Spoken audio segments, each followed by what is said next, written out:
Taking a live look at the White House, where the president is boasting about a week of economic wins.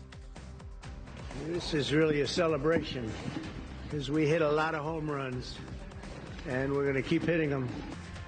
A lot of home runs. Congress sending major bills to the president's desk this week, including a historic crypto bill and a bill clawing back $9 billion in federal funding.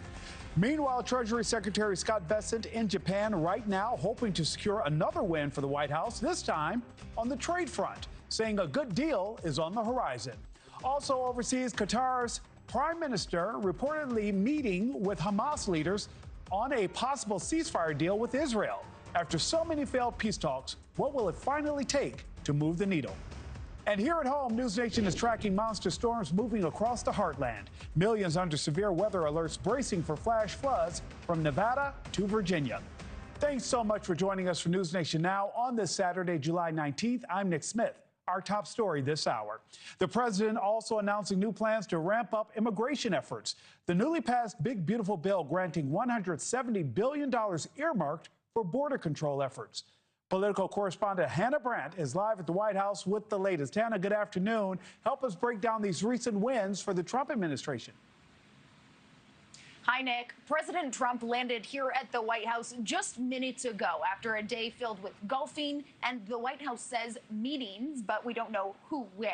Now, this comes after President Trump has been taking a victory lap. From border crackdowns to getting his big, beautiful bill through Congress, he's been saying that Republicans have already accomplished many of their top priorities. Now, as for what's next, one of the main focuses for this president and his team will be ramping up their immigration enforcement. We know that's been a goal of theirs from the very beginning, and they just got, as you said, about $170 billion from that big, beautiful bill to put towards further efforts on detention and deportation of illegal migrants.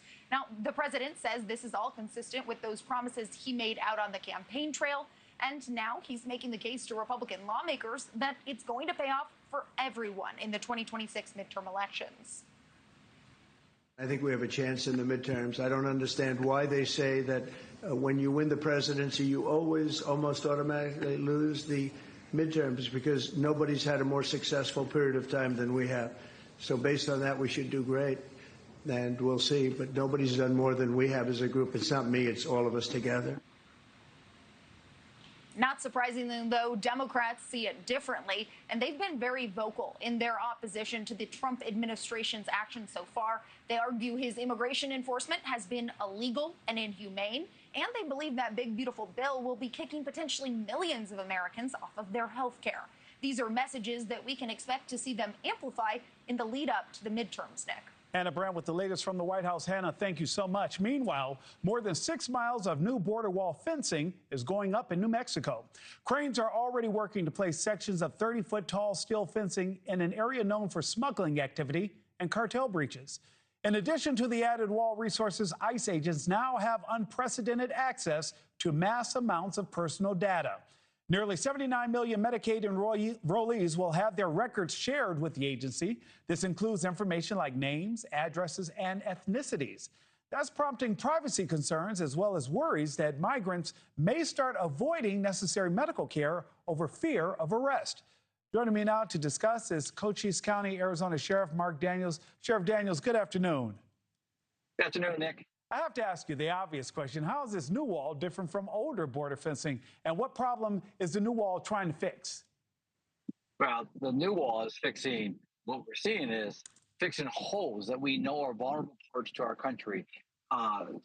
St. Teresa down there in New Mexico, I've been there before. It's a very vulnerable spot, highly used by the cartels for smuggling, trafficking, illicit drugs. Why that hasn't been sealed before over the previous administrations, I don't know, but I'm glad to see it happens because physical barriers, and that's what I like to call them, they work. They deter, they slow down, they send a message. It's a symbol of trespass. So I'm glad they're doing it, Nick. And Sheriff Daniels, I'm glad you said that because I think it's important for people at home to know it's not about what political party you support or don't support. You want border enforcement because you definitely believe it's a threat to national security. I was just going to say that, Nick. National security, public safety, and humanitarian has no political ties to it. Everybody likes to infect it with their ideologies. But at the end of the day, I've been doing this 41 years. At the end of the day, I don't care about the politics of it. I have a responsibility, oath of office, to protect my community, my state, and work with my fellow law enforcement, state, local, and federal, and that is to protect the homeland. That's what this is all about. Sheriff Daniels, high-profile raids have been happening on California farms. Some people have been worried about the food and economy effects of ICE targeting farm workers. But Department of Homeland Security Secretary Kristi Noem had this to say last week. Let's take a listen. They have the opportunity right now to self-deport. We will buy their plane ticket. When they land, they will be able to get $1,000 in their hand to care for their families, and they get the chance to come back. And so that's what I think is so remarkable, is that we will let them come back the right way, and we're facilitating that today. So every individual that's here in this country that's concerned, or every farmer out there that has somebody that's working for them that's concerned, work with getting them home, and so they can come back and get the right way. Sheriff Daniels, your career has been boots on the ground. Is it realistic to think that non-criminal workers will be able to return as easily as the Secretary implies? It depends on, and again, I haven't had this conversation with the administration. I have had the conversation about the worst of the worst and what they're trying to do, and that is enforce the rule of law. I have seen them take a kind of a back step when it comes to those that want to cooperate, those that want to do it the legal way.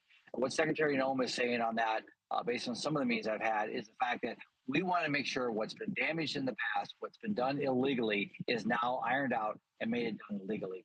I would encourage anybody to, if you're here in the country illegally, go make it legal, and you have a better chance of inspiring and fulfilling that American dream. Sheriff Daniels, this week, White House border czar Tom Homan was on NewsNation and suggested the administration is discussing whether to be more lenient on non-criminal workers. Let's take a listen. If the president comes up with a policy and says, okay, here's what we're going to do for farm workers, then ICE will abide by that policy. So we'll see what come out of it. But people are talking about, is there something can be done? And I know they're talking now, and I expect something will come out soon, but we'll see where it goes. I don't want to get ahead of the president on what I think is coming, or if something's even coming, but I know people are talking. And again, Sheriff Daniels, this kind of touches on what you were just talking about, because I know, without even knowing, that you know people who are there with maybe questionable legal status, but you're like, this is a good guy. I just wish they could find a way to do it the right way. Is it something that could actually happen? And do you think that an adjustment like that could actually help calm public concern? I do. And the more transparent the White House is, which has been very transparent, President Trump ran on this ideology. This is what I'm going to do. And that is go after the worst of the worst. I can tell you this, and assure the people, your viewers, that every brief I've sat through, Nick, it's always been the worst of the worst. How do we get the worst of the worst out of our communities and protect America? And that's what this is all about. Nothing is deviated from that. And again, this president, I know Border Czar Homan, a good friend of mine, very much humanitarian on this. They're going to do everything what's legal and what's right for the people. And I know that the work you've done has not included using medical records with ICE. Is there a precedent for using health records in immigration enforcement, or is this a significant escalation in your opinion? Well, I think it's unique. I haven't heard about it. I'm not saying it hasn't happened, but I know it's unique. I know local and state. I mean, there's not unheard of. Let me just say that.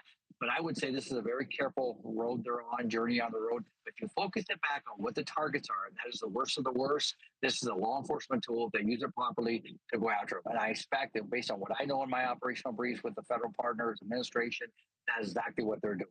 Sheriff Daniels, thanks again for joining me this afternoon. Stay safe. Thank you, Nick. Thanks for having me. Absolutely. The Trump administration appears to be taking steps towards reopening a notorious prison that closed more than 6 decades ago.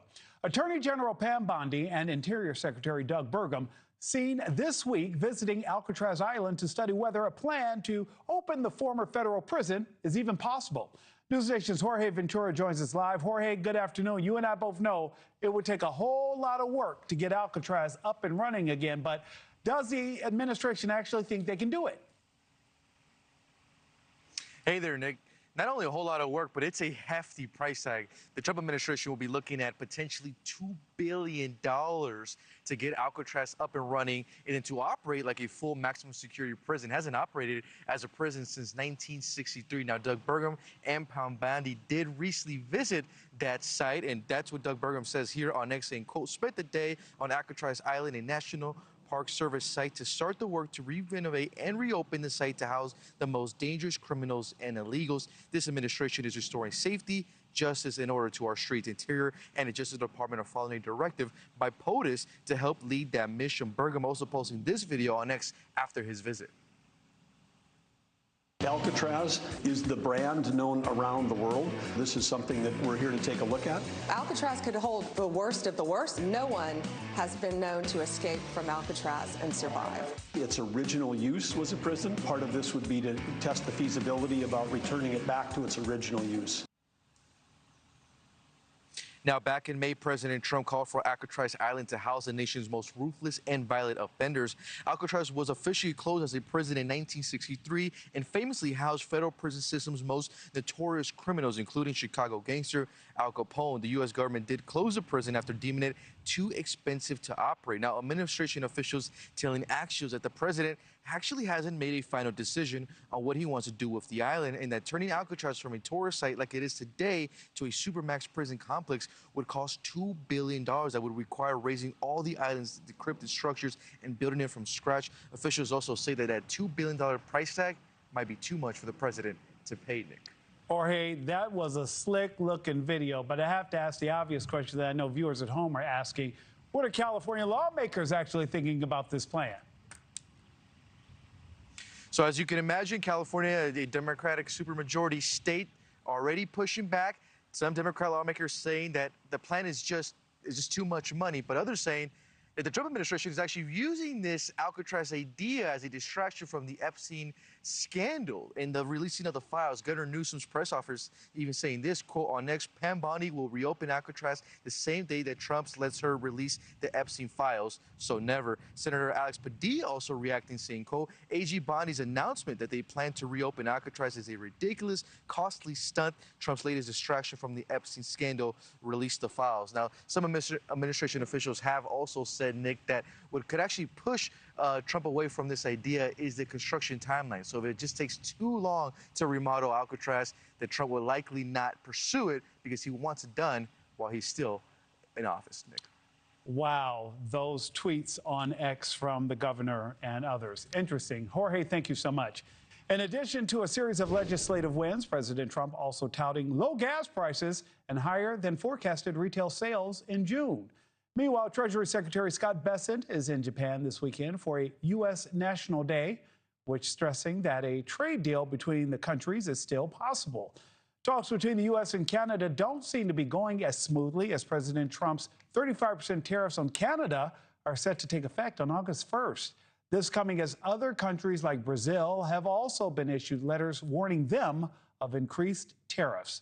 Here with me to break it down, President Trump's first 6 months is journalist and political strategist David Grasso. David, good afternoon. You know, with only about 6 months in office, Mr. Trump has definitely been shaking a few cages there. Are tariffs really sinking the economy the way Democrats predicted that they would, or are things kind of okay? Well, they're okay for now. The problem with tariffs is we don't see the impact immediately. It takes quite a long time. The economy always moves slower than politics. Look how entertaining politics is, like your last segment. The economy, that's a little bit less fun, but it's something that we all are interested in because we try to plan our spending, and including, you know, are we going to keep our jobs? Are we going to be able to pay our mortgage, et cetera? And things like tariffs move glacially in terms of economic impact. So both parties will likely be wrong until they're right. So it's going to be a while whether this shakes out poorly for the Trump administration or whether it goes swimmingly for them. And David, it seems like consumers are still spending money. Does it lessen the threat that a tariff deadline for August 1st for Canada, seeming how Mr. Trump has often changed his mind sometimes? Yeah, well, you know, Canada's in a pickle, as is Brazil for that matter. And a lot of this has to do with politics, right? Because the leaders of those two countries aren't getting along with President Trump himself, while the EU is seeing a lot of headway because he gets along with Giorgia Meloni, the Prime Minister of Italy, and as well as he gets along with Claudia Sheinbaum, the President of Mexico. You know, all of this has impacts, though, right? We did see higher than normal inflation the numbers came in closer to 3%. If you know anything about inflation numbers that are desirable, they're closer to 2%, and they've been there a long time. Notwithstanding, the economy is a lot stronger than everyone expected. It's proven to be less shakeable than everyone thought, and the Trump administration is definitely capitalizing on that. And David, the U.S. imported nearly $148 billion worth of goods from Japan, including main goods like cars, steel, surgical instruments, and things of that nature. What are the chances a deal actually happens? And if it doesn't, how does the administration and Republicans defend any fallout with the midterm cycle now approaching? You know, Japan, like we're back in the 1980s, right? Remember back in the 80s, Japan was poised to take over the United States. They had bought famously Rockefeller Center, where NBC News is based. And they were poised to be the global superpower until they weren't. And we made famous trade deals with them back in the 70s and 80s. That's why Toyota today is primarily an American car company, even though it has Japanese ownership. I think the Japanese are very interested in a trade deal with the United States to counteract Chinese influence in their area. They definitely depend on our defense. And I think Republicans will always find a way to defend the trade deals they're making, because really, fundamentally, if we're being honest about our trade issue, it's been so lopsided for so long that any sort of improvement in reducing our deficit will be seen as a win. David, another win being touted by Republicans is the House approving $9 billion in funding cuts, including some for public broadcasting and foreign aid. This coming as recent polls show that most Americans are wary of unsupportive of Mr. Trump's policies. Can Democrats use this to gain some support from voters ahead of the elections? Yeah, absolutely. This is very unusual, right? Because we haven't seen a rescission happen in the past 25 years. And basically what this is money that was already budgeted out, but that it's uncommitted or unspent. And now what they're doing is getting that back. And a lot of this is politically motivated. Of course, as you're seeing on the screen, a defunded NPR, as well as PBS, and as well as foreign aid programs, which tend to be enormously popular with Democrats, of course. So this is definitely going to be a campaign issue. Notwithstanding, it sets the precedent for the Democrats to do the same when they're in power and use public funding as a weapon against the other party. And in the interim, it's only the American public, I feel like, who get caught in the middle of all this back and forth. David Grasso, thank you so much. Always a pleasure. Thank you. At least 30 people are injured after a vehicle rammed into a crowd in East Hollywood. We'll bring you the latest after the break.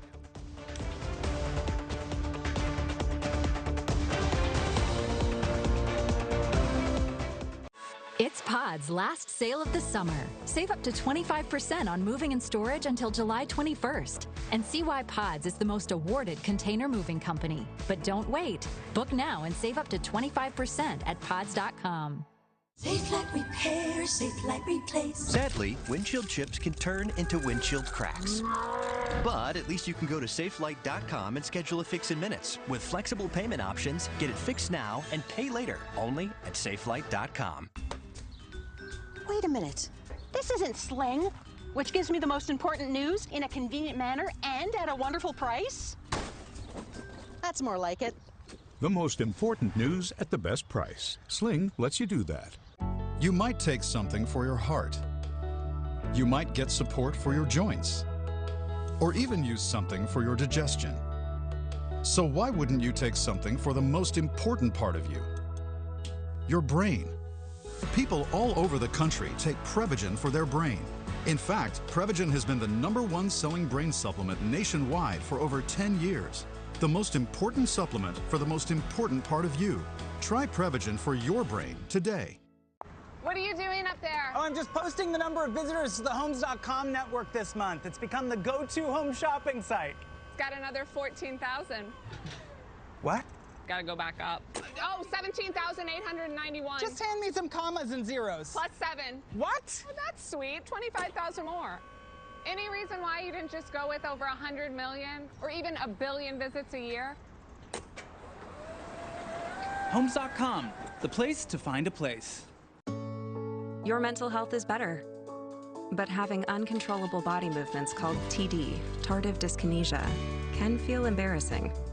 I asked my doctor about treating my TD with Ingrezza. #1 prescribed Ingrezza is clinically proven to treat TD, quickly reducing TD movements by greater than 5 times at 2 weeks. 98% of people were still satisfied with Ingrezza after 2 years, and you can keep taking most mental health meds. Ingrezza can cause depression, suicidal thoughts, or actions in patients with Huntington's disease. Call your doctor if you become depressed, have sudden behavior or mood changes, or suicidal thoughts. Don't take Ingrezza if allergic. Serious side effects may include allergic reactions like sudden, potentially fatal swelling and hives, sleepiness, the most common side effect, and heart rhythm problems. Know how Ingrezza affects you before operating a car or dangerous machinery. Report fever, stiff muscles, or problems thinking, as these might be life-threatening. Shaking, stiffness, drooling, and trouble with moving or balance may occur. Taking control starts with asking your doctor about Ingrezza. Ingrezza. The FBI calls it house stealing, the latest scam where a cyber thief transfers the title of your home out of your name and steals your hard-earned equity. It's roughly 60 to 90 days for that person to even figure out that they're the victim of this crime. You start getting foreclosure notices, and you realize you've got 4 mortgages on your house that you didn't even know existed. Unfortunately, it's on you to protect yourself. You might already be a victim. Check your title status now at HomeTitleLock.com. This is Fatty 15, the first science-backed, award-winning C15 supplement. Working at the cellular level, it strengthens our cells, helping every part of our bodies feel stronger, better, and healthier. If you're 50 or over, you can be taking advantage of everything AARP has to offer right now. Join AARP for $15 for 1 year with automatic renewal, and your second membership is free. Get instant access to discounts on everyday purchases, eye care, and prescriptions, and programs, tools, and tips to help manage your money and maximize your health. Plus, AARP fights to protect your Social Security, Medicare, and more. Join and get an insulated trunk organizer free, plus AARP the magazine. Call or go to joinaarp.org now. Tuesday, NXT on the CW becomes legendary as WWE Hall of Famer The Undertaker confronts Trick Williams. NXT, all new this Tuesday at 8/7 Central on the CW. Welcome back. 21 minutes after the hour, taking you now to Los Angeles, where at least 30 people have been injured after a vehicle rammed into a crowd on Santa Monica Boulevard in East Hollywood. 7 people are currently in critical condition. This video that you're looking at now is from the Citizen app, and it shows first responders at the scene early this morning. Officials say the vehicle drove through a line of people standing at a taco cart, a valet stand, and a crowd of people waiting to enter a nightclub. The driver was later found to have been shot. We don't know if the driver had been shot before or after the crash. Now, a spokesperson for the Los Angeles Fire Department had this response. It was a very chaotic scene, but there was bystanders were helping each other out. A lot of trauma injuries associated with being struck by a vehicle. So we also had about 25 LAPD officers here that were assisting our firefighters with treating patients and moving them into triage areas. And we had ambulance staging areas set up. So this was a very large LAFD and LAPD presence so that we could quickly get these patients treated and transported. The cause of the incident remains under investigation. Turning to flight frustration soaring amid the summer travel rush, as new data shows cancellations jumping nearly 30% this summer. That's despite there being 256,000 fewer departures scheduled. NewsNation's Marcus Espinosa following the story at Newark Airport. Marcus. Summer travel is testing the patience of a lot of passengers as they try to get to their destination during this busy summer travel holiday season. Why it's become even busier and delays are stacking up. Since Memorial Day, flight cancellations have jumped nearly 30% compared to last summer, even as airlines cut schedules by 18%. Major hubs like Reagan National, LaGuardia, and here at Newark have seen an increase in disruptions and those cancellations. Officials pointing to a number of factors here, including air traffic control, staffing shortages, equipment issues, severe weather, as major factors slowing operations nationwide. Delays also climbing, now averaging just over an hour per flight nationwide. nationwide. And while efforts are underway to hire more controllers, it could be many months before flyers see any noticeable improvement. Meanwhile, there could be relief ahead at security lines. The TSA testing out advanced CT scanners that can spot liquids and electronics without passengers having to remove them. That technology is already ahead at more than half of U.S. airports, but full nationwide coverage is still years away. Some even estimating that extending into the 2040s. I mean, the liquids, I'm questioning, so that may be the next big announcement is what size your liquids need to be. We're looking at, our scanners. What we have put in place in TSA a multi-layered screening process that allows us to change some of how we do security and screenings. So for now, that 3.4 ounce limit on liquids is still in effect there, so you can't bring a full shampoo bottle or anything. But the good news is you can still keep your shoes on as you walk through TSA. That change has stayed and will remain in effect here, so perhaps more changes coming for the TSA security line, but perhaps not as quickly as we hope. Oh, but we cannot wait. Marcus, thank you so much. It's been more than 2 weeks since devastating flood hit Texas. Officials say the rising waters killed at least 135 people and nearly 100 people are still missing at this hour. We'll speak to the Southern Region commander of the Cajun Navy to get their next steps in this recovery effort. Stay with us.